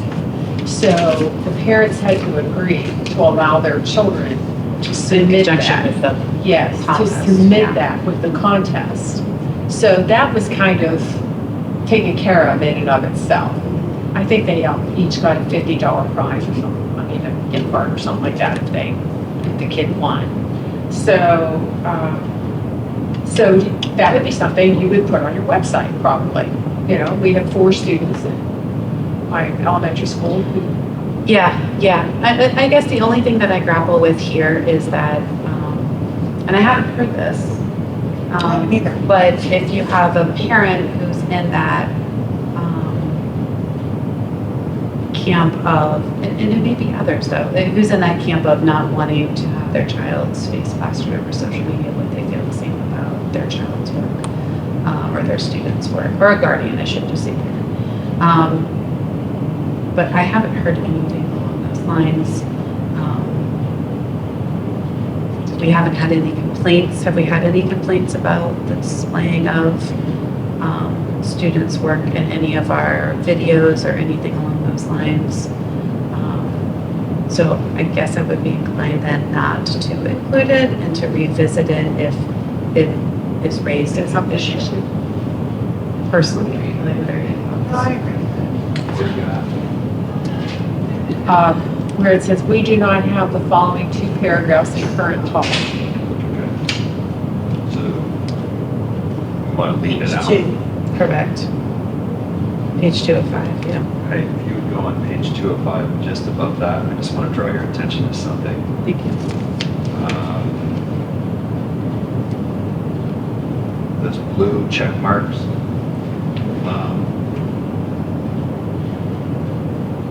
Well, when we created this policy originally, there was a lot of debate about that first blue check mark because there was a feeling at the time that that would be impossible to manage because certain teachers would do projects and maybe you had to go to a Facebook page.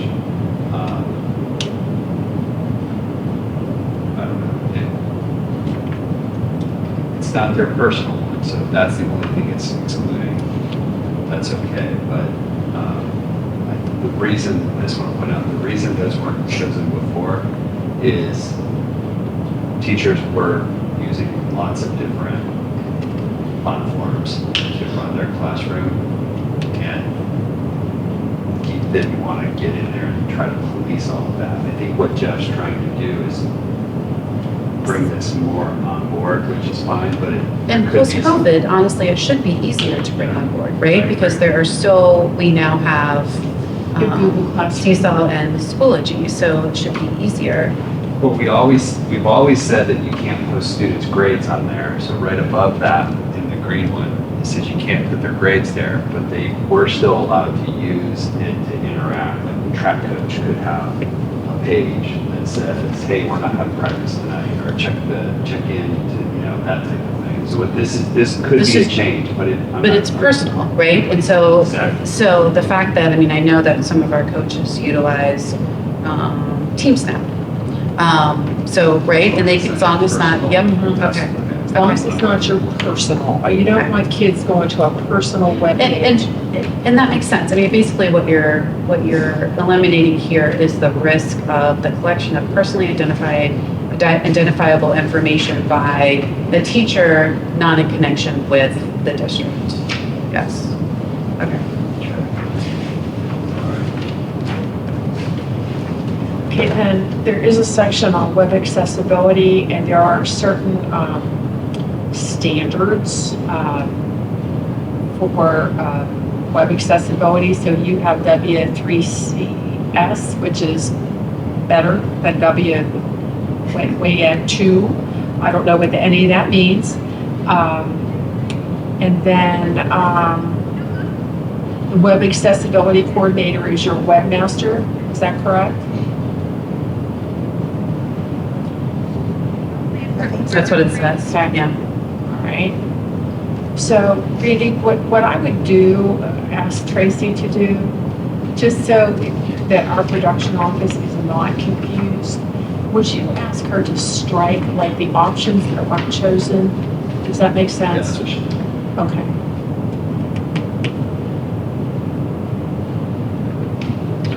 And you have a number to be reached, third-party content, you're good.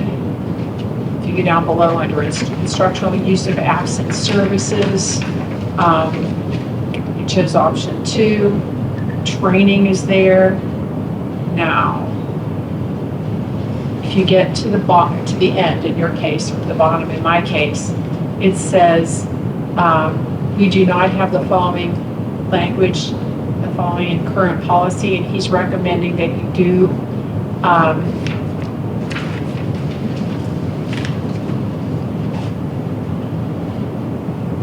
you take a look at that. Designates communications distributed via district websites, apps, and services for one-way communication. Public comments are not solicited or desired, and the website, app, or service is to be considered a non-public forum. So, we're sending out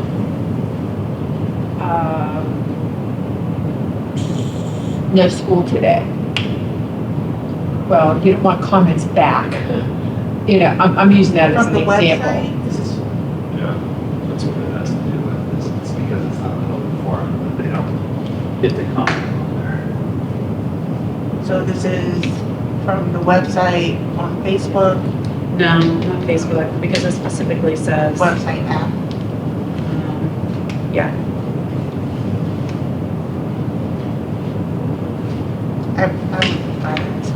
I guess that's confusing how district app.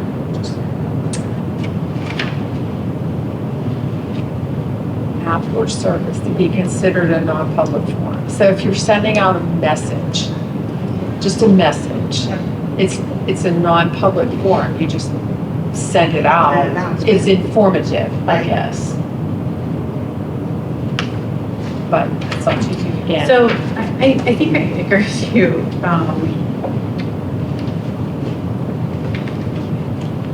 The verbiage there, you're looking at under F, right? Yeah. The verbiage is just a little unclear. It's titled district website apps services, but then the first sentence, and it just says it's not the board's, so it's actually isn't, I don't know if it's appropriate there. Instead, it would be the board approves the use of the district's website / web pages, apps, and services to promote school activities. So do you agree? Yeah. Okay, so we'll But we don't change, have a website. I mean, we have a web page, we don't have a website, if that makes sense. Is that what you're saying? The board does not have a website. it's our URL, I believe. That's what, so Worthington.k12.nh.us. It's the district's website, Right. the board itself. Exactly, so it's not the boards, it's the Right, districts. So right. we need to change that. The board approves the use of the district's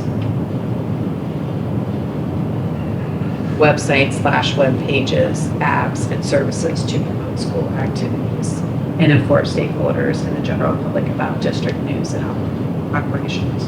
Does the district have more than one app? Let's see, so I would think Infinite Campus is the first one. Yeah, Schoology, it's not our app, but it's an app we use for communication, so yeah. Facebook is also an app we use for communication, and Twitter. That's what I was asking about, like, Okay, those announcements where you're saying, no school, the next board meeting, this event is happening. This would say, we're not gonna allow people to have comment today. I don't think that's, no. I don't think that's the intention. But in this day and age of multiple apps, Sure. This is just authorizing one-way communication using these means. It doesn't mean that, so for example, we utilize our website, no, it's Infinite Campus for exactly what we were talking about earlier. When families have to update their information on an annual basis, so that would be two-way communication. So we can do both. It's just saying we can use these means for one-way communication. But at least that's how I'm reading it, please. Someone tell me if they're reading it differently. I guess I just don't understand why we need that. I don't know why we would need it either. Permission to say, you can make an announcement. Yeah, I don't know either. It is really odd. Okay, so but I guess it's below that he's saying that we should add. So maybe that gives us different.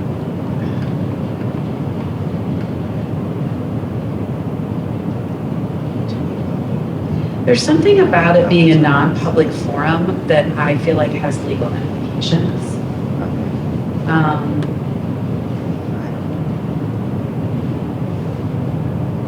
This one's tricky to me, and I know it seems trivial or small No. or whatever, but No? like I just feel like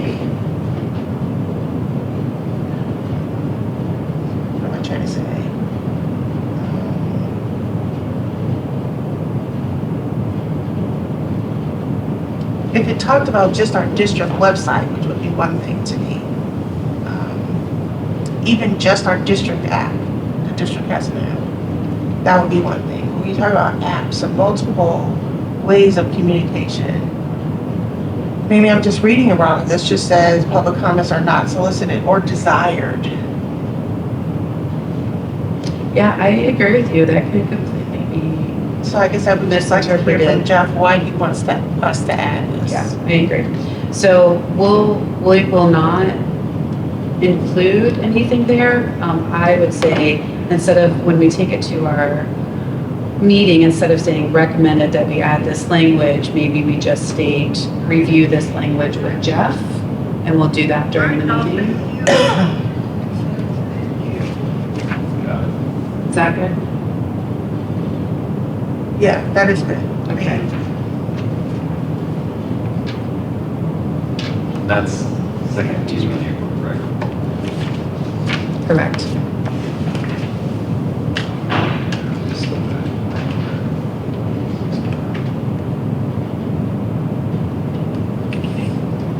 754003. So we can take out his board designee. That's not needed. And then he made the recommendation on page 3 that we check the fact that they'll be assigned a district-provided school email account that they're required to utilize for all school-related electronic communications. I'm sorry, were you looking at? I'm looking at Jeff's recommendations. Oh, for which one? I'm sorry, 754003. Okay, I'm on the right one. Okay, do you notice that in the title, Mhm. it says current policy is custom, not a Neola template? Thank you. Okay.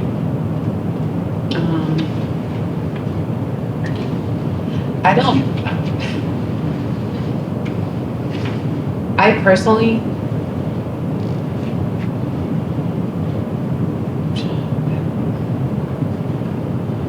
Technology committee.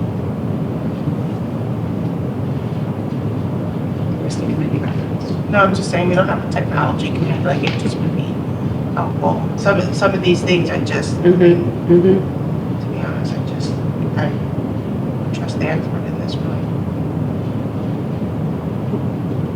So I will tell you, this is contrary to exactly what I just experienced at a sub-parent. He checked the first one, but okay, he didn't check the second one. Because the second one says that they have to use their school assigned email account when signing up, registering various online educational services, and when applying for college credit plus, they told you to use your personal non-personal email account. Right.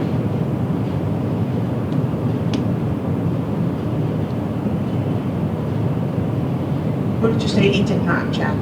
It's right before further, so he didn't check that requirement. On page 3? Yes, he checked the sentence before it, students. Oh, I see. And I guess I just want to, I don't think they can use their school email account because it can't go to outside the school district. right, but even this one that says, school-related electronic communications, I mean, I don't know. I have problems with the language required instead of something like should or something like that. I mean, if a student messages a teacher from their personal email account instead of their school email account, Maybe just schedule a time for Jeff, because I think we're gonna run into this. Okay. Jeff needs to be in front of. Okay. He wanted to, but he's not here today. That's okay, that's okay. So yes, let's move this one for discussion. Thank you. I do want to point out to you one difference here, one big addition. It's toward the end, and it's the use of artificial intelligence to create coursework. It's big. It is. And this will be a good discussion. Yep. And 754004, you're going to see some of the same issues because it is the staff acceptable use All right, policy. so we'll discuss that So as well. I believe that's something you might want to review.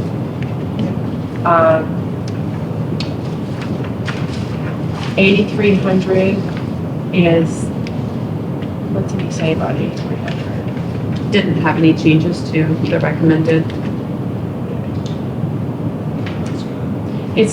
There aren't that many changes in it. It just talked about cyber attacks, put some other language in there, some semantic language in there. We're going to review. Keeps the notes for me here. Yes. Okay. Information security is another one. It's a big one. It's not big. It's just like you have to make sure to keep your information secure, your data secure. Absolutely. And I think it's okay. Yeah, he didn't have any changes to that either.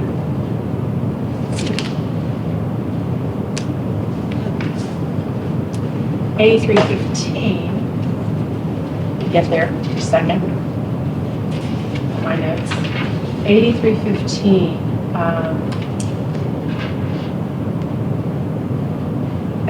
Okay.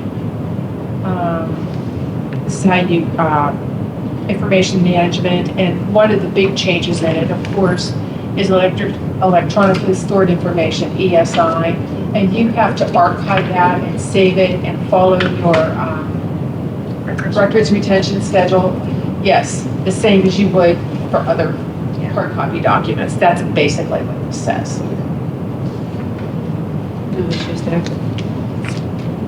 And last but not least, the biggest changes in this, Advertising, commercial activities. Is that what you want? yes, I'm sorry. I'm sorry, I'm just scrolling through No, here. you're fine, You you're have fine. hard copy, I apologize. It says current policy is custom, not a Neola template, suggested options in blue.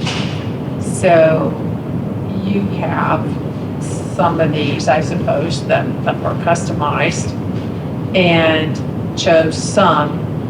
You're not going to do market research with kids. You're just not going to do that. Nobody does.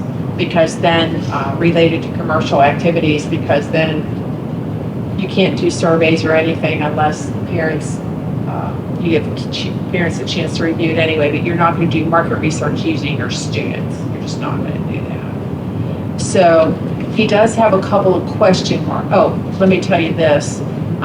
It says the following under general advertising guidelines. The following guidelines shall be followed with respect to any form of advertising on school grounds or school property.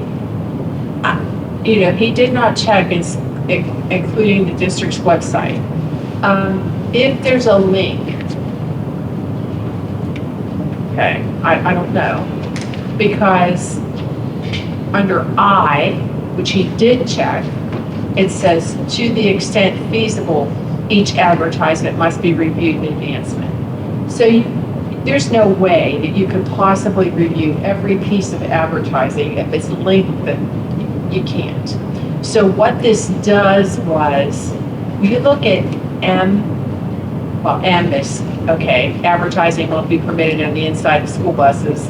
I don't think so. You're not on a COTA bus where there's advertising. You don't. But it says, under N, the superintendent or designee is responsible for screening of advertising unless it's not feasible to do so, and the advertisement linked to a contract approved by the board, especially required for vendors or that kind of thing.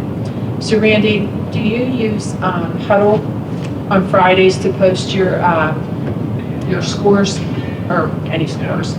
So Huddle, is that linked to your website at all, or? I don't think so. I think people just go there independently.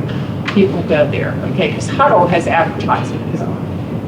So, but let's say Trent decided to look on Huddle and say there's he doesn't know what advertisements are on there. He maybe doesn't even look. So it says, unless it's not feasible, or you don't know, because not, maybe Huddle, I hope Huddle's compliant, I hope it is, that kind of thing. So he has some question marks here that you should probably look at to decide, because it's hard to get your arms wrapped around this. So I'm used to different language related to that. I'm just trying to look it up, but I actually want to suggest that we table this one and then we come back to it. Okay. And we come back to it just because it's been over 2 hours of paradise and discussion. We come back to it with our new policy that we just created regarding naming rights. And we think about the two of them holistically. Okay. Because I think we want to be consistent from a overarching policy standpoint of to how we're approaching the spaces. And let me just look here really quickly. For the language that I'm used to.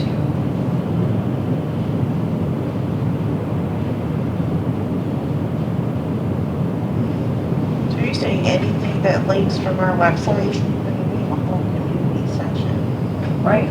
links from our website. Right. Yeah, and that makes sense. I mean, actually, that is, this is the language I'm used to. I think that is language, that's conceptually something that most people recognize, that when you go to a site that then maybe links to something else, that when you're linking to something else, that they're not responsible for the content that is on that linked site, which would include the advertisements as well. And that's exactly the kind of language that I'm used to, like seeing, we're not responsible for third parties or their content, advertisements and whatnot. So in other words, I hear what you're saying. yeah, so, but if you're amenable, let's look at this together with the new one we just created and just make sure that we're consistent and that maybe reading this again will spark anything that, or how we landed on the other, that we might want to change it. This policy or the other policy. There was a lot of food for thought in these policies, this update. Yeah. On animals, technology. I know, right? No, it was good though. We got through a large majority of it. And have set aside some for both at the board meeting, more conversation, and then subsequently with Jeff for more conversation in this one on the committee. Would you like me to have Jeff reach out to you next week? Not next week. Following week? Yes, please. So,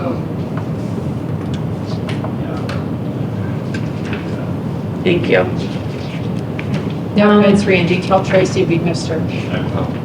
So just to finish our procedures here. Missed her too. What'd you say? I'm sure Randy missed her too. Yes, I'm sure. I don't know how I lost my agenda here, but I think we just need a motion to approve. Thank you. Minutes. So moved. Second. Well, I'm comfortable just saying yes for Mrs. Hudson. Sounds good. Yes. Okay. Motion to adjourn. So moved. Yes, and there we go. All in favor. We're good.